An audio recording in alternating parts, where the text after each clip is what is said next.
이 시간 말씀의 제목은 아말렉과의 싸움. 아마 잘 아시는 본문일 텐데, 아말렉과의 싸움, 이런 제목으로 오늘 본문 말씀을 함께 보겠습니다. 오늘 본문은 이스라엘 백성들이 애굽에서 해방이 되고 약 2달 정도 지나서 그들에게 닥쳤던 한 가지 사건을 기록하고 있습니다. 출애굽하고 2달, 그들은 벌써 2달 동안 여러 가지 경험들을 했습니다.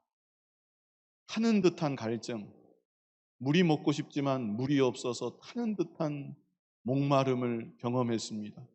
먹을 것이 없어서 불평하고 원망하기도 했습니다. 하나님의 인도하심을 따라서 애굽에서 기적적으로 해방이 되었고, 홍해 바다를 육지같이 건너는 정말 꿈꾸는 것 같은 감격까지 경험했지만, 그간 2달 동안 살아오면서 야, 이거 광야 생활이 만만치가 않구나. 이들이 이 2달 동안 뼈저리게 체험을 하였던 것입니다. 그런데 오늘 본문을 보았더니 그게 전부가 아니었다는 것입니다. 아말렉이라는 방대한 족속이 이들 앞에 나타났습니다. 그리고 광야길을 걷고 있는 이들을 공격하기 시작하는 것입니다. 안 그래도 지나간 2달 힘겨운 일이 많았습니다. 광야길 걸어가는 것이 쉽지만은 않은 일입니다. 그런데 이제는 바깥에서 강대한 적까지 쳐들어오는 것입니다. 오늘날 우리들의 삶이, 우리가 걸어가는 광야 같은 인생길이 이런 모습이 아니겠나 싶습니다. 예수님을 믿고 하나님의 자녀가 되어서 지금도 저천성을 향하여 나는 발걸음을 옮기고 있지만, 하루하루 내가 살아간다는 문제가, 이 세상을 살아간다는 그 문제 자체가, 그것만 해도 만만하지가 않습니다. 크고 작은 문제들이 우리 삶 가운데 끊이지를 않는 것입니다. 그런데 그것뿐이 아닙니다. 때때로 아말렉과 같은 생각지도 못했던 강대한 적이 우리 눈앞에 나타나는 경우가 있습니다. 내가 걸어가는 인생길을 더 힘들게 만들고 믿음의 앞길을 대적하는 마귀의 역사까지 오늘날 우리들에게 있다는 것입니다. 그래서 본문에 기록된 이 아말렉과의 싸움은 이스라엘과 아말렉과의 싸움만이 아니라 오늘날 우리들이 당면한 싸움이기도 한 것입니다. 이 시간 말씀을 통해서 아말렉의 공격을 우리가 일단은 알아야 합니다. 나를 공격하는 아말렉이 있다, 이 사실을 우리가 먼저 알아야 되겠고, 더 나아가서 아말렉과의 싸움에서 승리할 수 있는 저와 여러분이 다 되어야 하겠습니다. 먼저 8절을 같이 한번 읽어보겠습니다. 그때에 아말렉이 와서 이스라엘과 르비딤에서 싸우니라. 아말렉이 왔다고 하지요. 그리고 이스라엘과 르비딤에서 싸웠다고 말하고 있습니다. 오늘 본문에는 이 이상 없지만 신명기 말씀에는 모세가 이때의 일을 회고하면서 말한 부분이 있는데, 좀 더 자세히 이때의 정황이 기록되어 있습니다. 신명기 25장 17절로 18절 우리 같이 읽어보겠습니다. 너희는 애굽에서 나오는 길에 아말렉이 내게 행한 일을 기억하라. 곧 그들이 너를 길에서 만나 내가 피곤할 때에 내 뒤에 떨어진 약한 자들을 쳤고 하나님을 두려워하지 아니하였느니라. 자, 여기 말씀에서 눈여겨볼 게 아말렉이 언제 공격했는가, 언제 공격했는가, 그리고 누구를 공격했는가, 이 2가지를 우리가 주목해서 볼 필요가 있습니다. 언제 공격했습니까? 네가 어떨 때요? 피곤할 때에. 누구를 공격했습니까? 내 뒤에 떨어진 약한 자들을 쳤고. 그래서 아말렉은 피곤할 때에 이스라엘을 쳤다는 것입니다. 이스라엘이 피곤하지 않을 때, 전열을 잘 가다듬고 있을 때, 그때는 아말렉이 보이지 않았습니다. 그러나 그들이 피곤할 때, 전열이 흐트러질 때, 무언가 그들 안에 균열이 생길 조짐이 보일 때, 그때 아말렉이 나타나고 그때 아말렉이 그들을 쳤다는 것입니다. 오늘날도 그런 것 같습니다. 물론 마귀는 시도 때도 없습니다. 내가 믿음으로 굳건히 서 있다고 마귀가 공격을 전혀 안 하는 것은 또 아닙니다. 그러나 그런 때보다도 마귀가 언제 나를 기가 막히게 알고 공격합니까? 내가 영적으로 흐트러져 있을 때 마귀는 그 기회를 놓치지 않습니다. 내가 피곤해 있을 때, 내가 힘겨워할 때 마귀는 그 기회를 놓치지 않고 나를 더 힘들게 하려고 공격을 감행한다는 것입니다. 또 누구를 쳤습니까? 내 뒤에 떨어진 약한 자들을 쳤고, 이스라엘 백성들이 20세 이상 장정만 60만 명입니다. 어린아이 있고 노인 있고 병약자도 있습니다. 그런 사람들끼리까지 합하면 상당히 큰 무리가 지금 광야길을 가고 있는데, 제가 말씀드린 연약한 사람들은 뒤에 처지게 마련입니다. 그런데 아말렉이 공격을 하는데 그 약한 부분을 노리고 그 약한 부분을 쳤다는 것입니다. 뒤에 처진 사람 저항할 수 있나요? 싸울 수 있나요? 도망갈 힘조차 없는 사람들. 그런데 그런 연약한 사람들을 습격해서 이스라엘 전체의 대오를 흐트러뜨리는 겁니다. 가나안 땅을 향해 전진하는 이스라엘 전체의 앞길을 회방하는 것입니다. 오늘날도 역시 그렇습니다. 우리가 믿음의 길 걸어갈 때 마귀는 먼저는 피곤할 때 공격한다 그랬죠. 지칠 때 공격한다 그랬죠. 또 어디를 공격하는가? 우리의 약한 부분을 기가 막히게 알고 그 약한 부분을 공격하는 것입니다. 개인적으로도 그렇고 교회적으로도 그렇습니다. 그 옛날 에덴 동산에서 마귀의 궁극적인 목적은 아담을 쓰러뜨리는 것이었습니다. 아담을 쓰러뜨리기 위해서 누구를 먼저 미혹했습니까? 하와를 미혹한 것입니다. 하와를 먼저 쓰러뜨리고 그리고 나서 아담을 쓰러뜨리게 되었던 것입니다. 오늘날도 마귀는 교회 안에서 약한 부분, 약한 사람들, 연약한 지체, 그런 사람들을 먼저 공격하고 그런 사람들로 하여금 시험 들게 만들고, 그래서 교회 전체에 시험이 생기게 하고 교회 전체가 혼란스럽게 하고 그런 일이 있는 것입니다. 그러므로 우리들은 교회 안에 약한 부분에 또한 관심을 가져야 합니다. 연약한 분들에게 또한 관심을 가져야 합니다. 그분들을 위해서 기도하고 미리미리 섬기고, 그래서 다 같이 실족하는 사람 없이 다 함께 믿음이 자라날 수 있도록 다 함께 손을 붙잡고 앞으로 나아가야 되는 것입니다. 개인적으로도 마귀는 나의 약한 면을 압니다. 나의 약한 면을 통해서 마귀는 들어오고 나의 약점을 집요하게 물고 늘어져서 나로 하여금 죄짓게 만들고 실패하게 만드는 것입니다.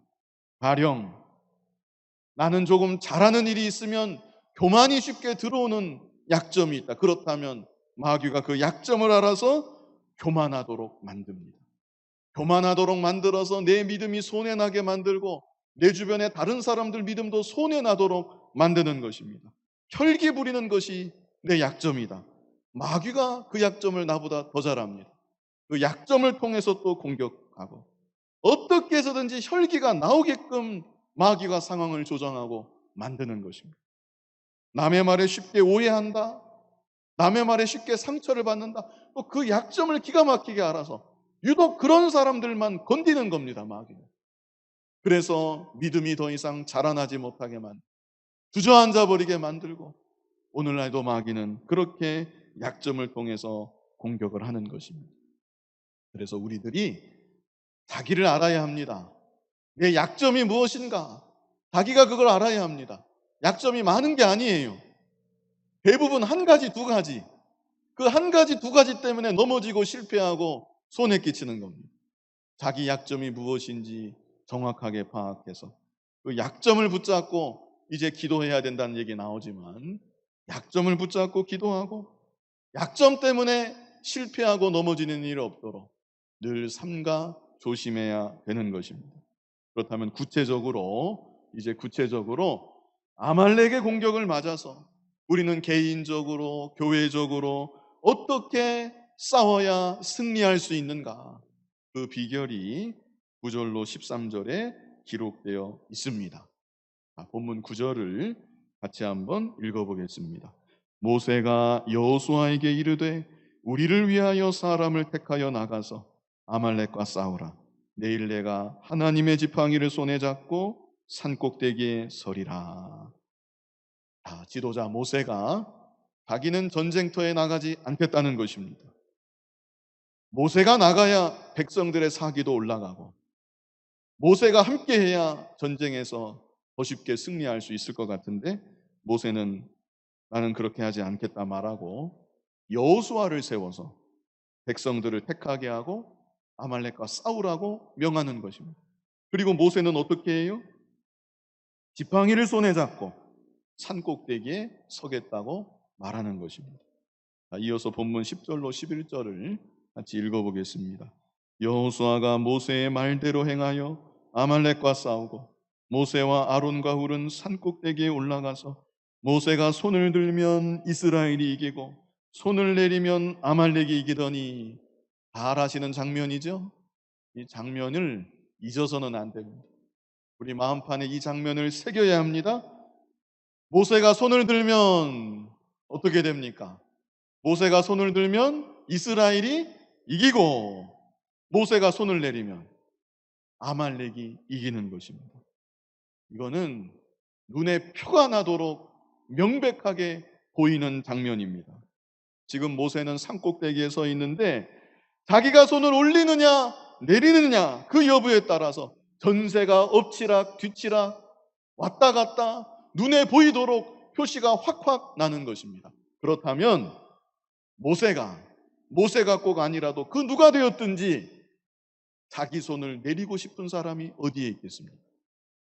자기가 손을 내리면 자기의 가족이 죽고 자기의 형제가 죽고 자기의 동료들이 죽어나가는 것이 눈에 보이는데 그 광경을 보면서도 자기 손을 내리고 싶은 사람이 어디에 있겠냐는 말입니다. 더구나 모세는 하나님의 종이고 하나님의 백성들을 얼마나 사랑하는 사람인데 모세의 마음이야 오죽 더하겠냐는 말입니다.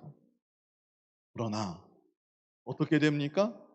모세도 인간이기 때문에 시간이 가면 갈수록 힘이 빠지고 자기도 모르게 안타깝지만 죽어가는 그 모습이 보이지만 그럼에도 불구하고 자기의 손이 내려가는 것입니다. 내려간 그 순간 정신을 차리고 다시 손을 올렸을 것입니다. 그러나 또다시 시간이 흘러가면 손이 힘이 없어지고 감각이 없어지고 자기도 모르게 손이 내려갈 수밖에 없는 것입니다. 그런데 이때 어떤 일이 일어났는가? 우리 12절 말씀을 같이 읽어보겠습니다. 모세의 팔이 피곤함에 그들이 돌을 가져다가 모세 아래에 놓아 그가 그 위에 앉게 하고 아론과 우리 한 사람은 이쪽에서 한 사람은 저쪽에서 모세의 손을 붙들어 올렸더니 그 손이 해가 지도록 내려오지 아니한지라. 아멘. 이 장면은 얼마나 멋있는 장면인지 모릅니다. 아론과 우리 협력해서 모세의 손을 함께 붙잡고 자기들의 손도 함께 든 것입니다. 모세, 당신 손을 똑바로 드십시오. 그게 당신의 사명이요. 그게 당신의 책임이요. 그게 아니라 양옆에서 아론과 우리 함께 모세의 손을 받들고 자기들의 양손도 모세의 손과 함께 하늘을 향해서 올렸다는 것입니다. 그랬더니 모세의 손이 해가 지도록 내려오지 않았다. 힘이 안 들지는 않았을 것입니다. 그러나 받쳐주고 있는 힘이 있고 격려가 있고 그래서 모세의 손이 해가 지도록 내려오지 않았다. 모세의 손만 내려오지 않은 것이 아닙니다. 함께 손을 붙잡고 함께 올렸던 아론의 손도 훌의 손도 같이 내려오지 않았던 것입니다. 그래서 그 결과 어떻게 되었습니까? 우리 13절을 같이 읽어보겠습니다. 여호수아가 칼날로 아말렉과 그 백성을 쳐서 무찌르니라. 아멘. 아말렉이 언제 쳐들어왔어요? 피곤할 때. 어디를 쳤어요? 약한 자들을. 그런데 그럼에도 불구하고 이스라엘이 패하지 않고 전쟁에서 승리했다. 이렇게 말씀해주고 있는 것입니다. 자, 그렇다면 오늘 본문을 통해서 우리에게 알게 하시는 교훈이 무엇인가? 승리의 비결이 무엇인가? 개인적으로나 교회적으로나 아말렉과의 싸움에서 지지 않고 승리하는 비결이 무엇인가? 이제부터 말씀드리는 세 가지 말씀드릴 텐데 이 세 가지를 꼭 기억하시기 바랍니다. 자, 첫 번째는 손을 들어야만 이깁니다. 한번 따라해 보겠습니다. 손을 들어야만 이깁니다. 여기서 손을 든다는 것은 기도하는 것을 가리킵니다. 그리고 손을 든다는 것은 기도하되 전심을 다해서 있는 힘을 다해서 기도하는 것을 가리키는 것입니다. 잠깐이면 모르지만 지속적으로 손을 들고 있는다는 것, 이것은 결코 쉬운 일이 아닌 것입니다. 인내가 필요합니다. 끈기가 필요한 것입니다. 그러나 모세가 힘들더라도 어떻게 해서든지 손을 올리고 또 올려야만 전쟁에서 이길 수 있듯이 오늘날 우리들도 아무리 힘들어도 기도의 손을 계속 들어야 되고 무슨 일이 있어도 기도를 중단하지 말아야 되고 끝까지 인내하면서 기도할 때 마침내 우리들도 지지 않고 승리할 수 있다는 것입니다. 보통 우리들은 당장 눈앞에 벌어지는 싸움의 현장에 관심이 집중되기가 쉽습니다. 그러나 싸움의 승패가 어디에서 결정나는가? 어디에서 결정납니까? 싸움의 현장에서, 치고받는 싸움의 현장에서 승패가 결정되는 것이 아닙니다. 기도의 자리에서 승패는 결정나는 것입니다. 간절히 기도하면 이기는 것이고 기도가 약해지면 밀리는 것이고 기도의 손을 내려놓으면 먹히는 것입니다. 지고 마는 것입니다. 그러므로 싸움의 최전선은 싸움이 일어나는 싸움의 현장이 아니라 하나님을 대면하는 자리, 나만의 기도의 자리가 싸움의 최전선이라는 것입니다. 그러므로 우리들은 기도하는 일에 사활을 걸어야 합니다. 모세가 힘들지만 악착같이 손을 올리고 또 올리려고 했듯이 전심전력을 다 기울여서 하나님께 부르짖고 또 부르짖고 기도가 안 되더라도 계속해서 기도하고 힘들더라도 쉬지 말고 기도하고 끝까지 기도해야 된다는 것입니다. 또 한 가지 중요한 것은 모세가 손을 들 때 여호수아가 이기고 이스라엘 전체가 이겼다는 것입니다. 이것은 기도의 영향력을 말하는 것입니다. 기도에는 영향력이 있습니다. 하나님께서 세우신 지도자 모세 한 사람이 손을 들 때 이스라엘 전체가 이겼습니다. 그러므로 오늘날도 여러분 한 사람 한 사람이 손을 들 때 여러분만 이기는 것이 아니라 여러분 영향 아래 있는, 여러분과 관계되어 있는 많은 사람들이 여러분들로 인해서 함께 이기게 된다는 사실입니다. 특별히 교회를 위해서 하나님께서 세우신 하나님의 종이 기도의 사투를 벌여야 합니다. 그래야 될 줄로 생각합니다. 그래야만 교회 전체가 이길 수 있고 성도들이 이길 수가 있는 것입니다. 주일학교 한 반을 맡은 교사, 기도의 손을 들어야 합니다. 올려야 합니다. 그 반을 생각하면서 기도해야 합니다. 그래야만 자신이 사는 것이고 그 반이 사는 것이고 그 반에 속한 아이들이 산다는 것입니다. 주일학교 교사가 기도하지 않으면 자기만 죽는 것이 아니라 반 아이들을 죽이는 것입니다. 반 아이들이 마귀에 끌려서 비참한 지경이 되고 마는 것입니다. 구역장들, 기도의 손을 들어야 합니다. 그래야만 구역원들이 다 함께 힘을 합해서 믿음의 선한 싸움을 싸울 수가 있습니다. 그리고 가정에서도 믿음의 호주가 기도의 손을 들어야 합니다. 그래야만 자신이 살고 자신만 사는 게 아니라 자신의 기도로 자녀들이 살고 가정도 살아갈 수 있다는 것입니다. 디모데전서 2장 8절, 기도의 손을 들라고 했습니다. 디모데전서 2장 8절 같이 한번 읽어보겠습니다. 그러므로 각처에서 남자들이 분노와 다툼이 없이 거룩한 손을 들어 기도하기를 원하노라. 남자들에게 특별히 주시는 명령입니다. 분노하지 말고 자기들끼리 다투지 말고 하나님을 대면하는 고요한 자리로 가서 각자가 거룩한 손을 들어 기도하기를 원한다는 것입니다. 이것이 본질적인 것입니다. 특별히 제가 간절히 바라는 것은 저희 교회에 기도하는 믿음의 아버지들이 좀 많아졌으면 좋겠습니다. 교회에서 예배하는 모습, 그 모습만 있는 게 아니라 봉사하는 모습, 귀한 모습인데 그 모습만 있는 게 아니라 가정에서 기도하는 모습. 우리 아버지 기도하신다. 내 남편이 지금 기도하고 있다. 가정에서 기도하는 모습, 가정에서 하나님을 전적으로 의지하고 하나님을 바라는 아버지의 모습, 남편의 모습, 그 모습이 있다면 그 가정이 얼마나 은혜 충만한 가정이 되겠습니까? 남자가 혹 믿음이 없다면 아내라도 하나님께서 나에게 이들을 다 맡기셨다. 하나님께서 나에게 이 가정을 맡기셨다. 내가 기도해야 내가 살고 자녀들이 살고 남편이 살고 나의 가정이 살 수가 있다. 이런 비장한 각오와 결단을 가지고 간절히 하나님께 기도해야 되는 것입니다. 각자의 자리에서 기도의 손을 높이 드는 여러분들이 다 되시기를 바랍니다. 이제 두 번째는 순종해야 이깁니다. 이것도 한번 따라해 보시겠습니다. 순종해야 이깁니다. 말씀드린 대로 승패는 기도의 자리에서 결정나는 것입니다. 모세의 기도의 자리에서 승패는 결정납니다. 그러나 그럴지라도 여호수아의 순종이 없었다면 전쟁 자체가 이루어질 수가 없는 것입니다. 모세가 손들고 있으니 다 되었구나.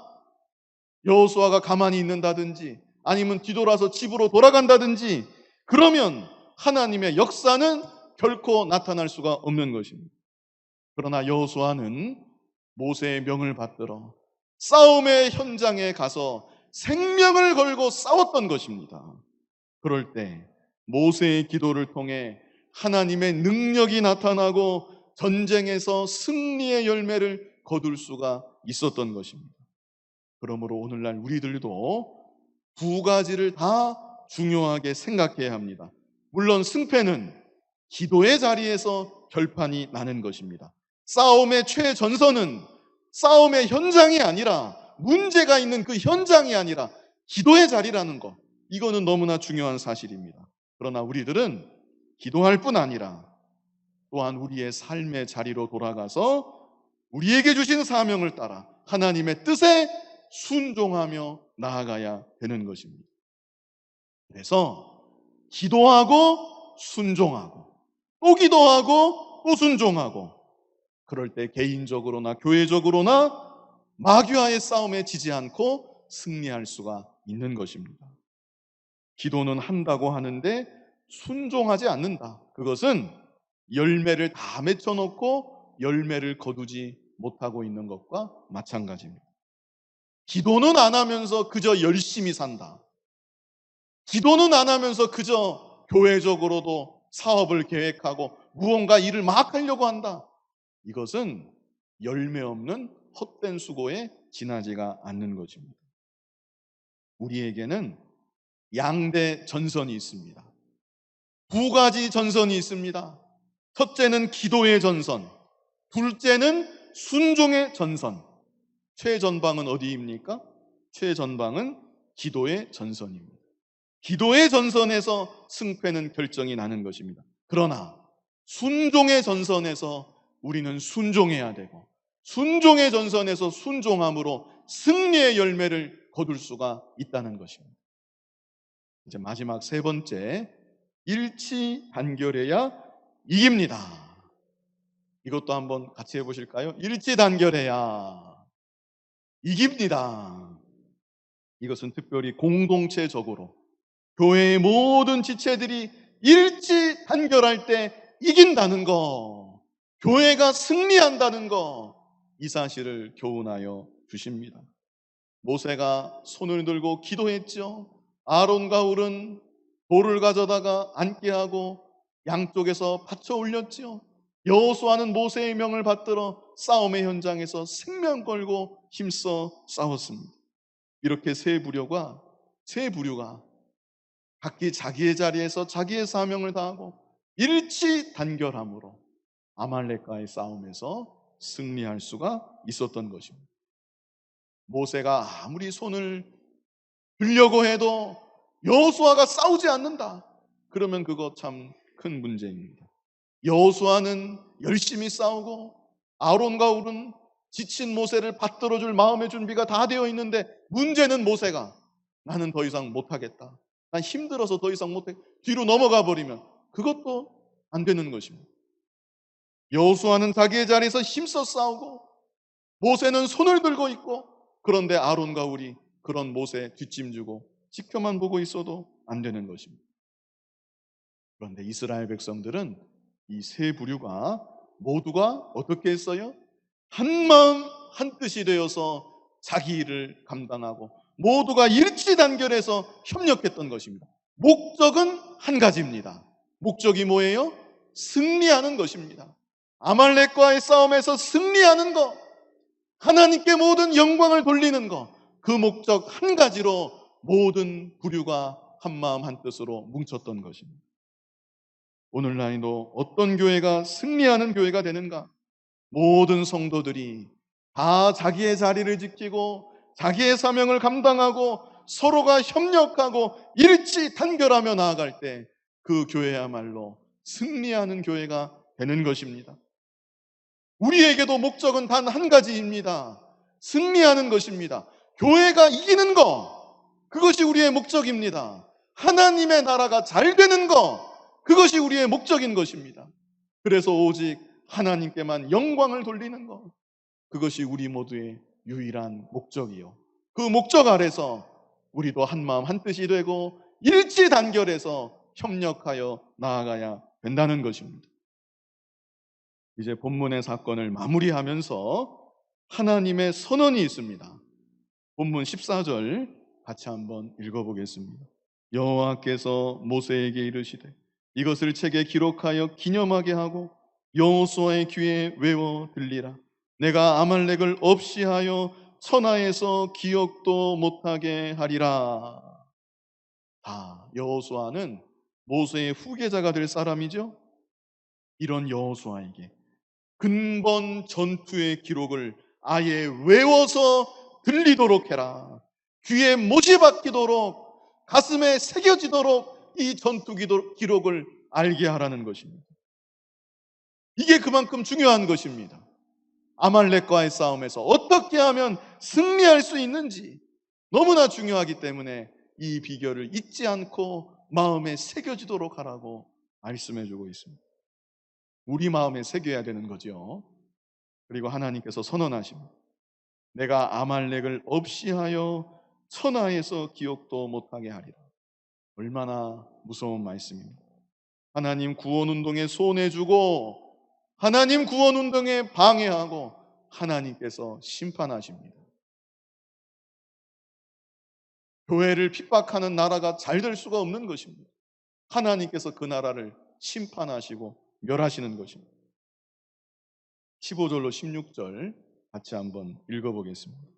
모세가 제단을 쌓고 그 이름을 여호와 니시라 하고 이르되 여호와께서 맹세하시기를 여호와가 아말렉과 더불어 대대로 싸우리라 하셨다 하였더라.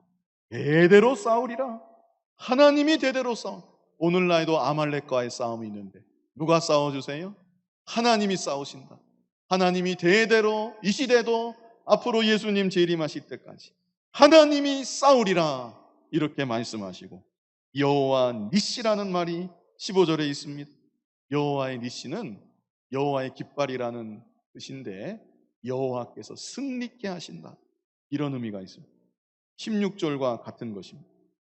우리는 연약하고 부족하지만 하나님이 이제도 싸워주고 계십니다. 하나님이 우리로 승리케 하여 주시는 것입니다. 예수님의 십자가 대속 부활하심으로 말미암아 마귀의 권세는 이미 깨뜨려졌습니다. 우리가 하나님을 믿는 믿음을 가지고 주님 안에서 담대하게 나아갈 때 오늘날 우리들도 아말렉과의 싸움에서 승리하게 되는 것입니다. 특별히 승리하는 비결, 구체적으로 세 가지 오늘날 우리에게 알게 하여 주신 것입니다. 외워서 들리라 이렇게까지 말씀하셨는데 잘 기억하셔야 됩니다. 지식적으로 알고 넘어가지 말고 마음에 새기고 실제 우리가 이렇게 살아서 승리해야 합니다. 첫 번째가 무엇이었습니까? 손을 들어야만 이깁니다. 손을 들어야만 이기는 것입니다. 승패는 기도의 자리에서 결정난다. 이 사실을 명심하십시오. 여러분 삶이 아무리 복잡하고 문제가 많은 것 같아도 거기에 대한 승패는 기도의 자리에서 결정나는 것입니다. 기도의 손을 내려놓으면 안 된다는 것입니다. 두 번째, 또 어떻게 해야 이깁니까? 순종해야 이기는 것입니다. 승패는 기도의 자리에서 결정나지만 순종함으로 승리의 열매를 거둬야 합니다. 삶의 현장에서 하나님의 뜻에 순종하며 나아가야 되는 것입니다. 마지막 세 번째, 어떻게 해야 이깁니까? 일치 단결해야 이기는 것입니다. 모두가 한 마음 한 뜻, 협력, 한 가지 목적을 가지고 교회를 위하는 마음, 하나님 나라를 위하는 마음, 오직 그 한 목적을 가지고 일치 단결할 때 내가 이기고 우리가 이기고 교회가 승리하게 되는 것입니다. 특별히 교회적으로 내일부터 기도 운동, 이 손드는 운동을 좀 하려고 합니다. 예배당에 혹 오시지 못하는 분들, 가정에서, 직장에서 같은 마음으로 꼭 동참하시기 바랍니다. 날마다 여러분의 자리에서 기도의 손을 높이 드는 기도의 사람이 되시고 또 순종의 사람이 되시고 교회를 위해서 일치단결하는 협력하는 사람이 되시고 그래서 날마다 승리하는 여러분들이 여러분들의 가정이 우리들 교회가 될 수 있기를 간절히 바랍니다. 거룩하신 아버지 하나님, 승리의 비결을 알게 하신 거 감사합니다.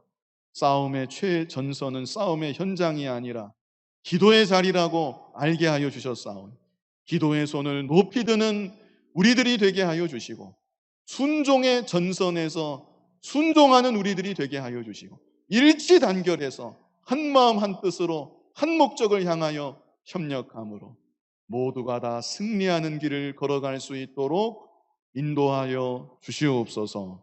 예수님 이름으로 기도하옵나이다. 아멘.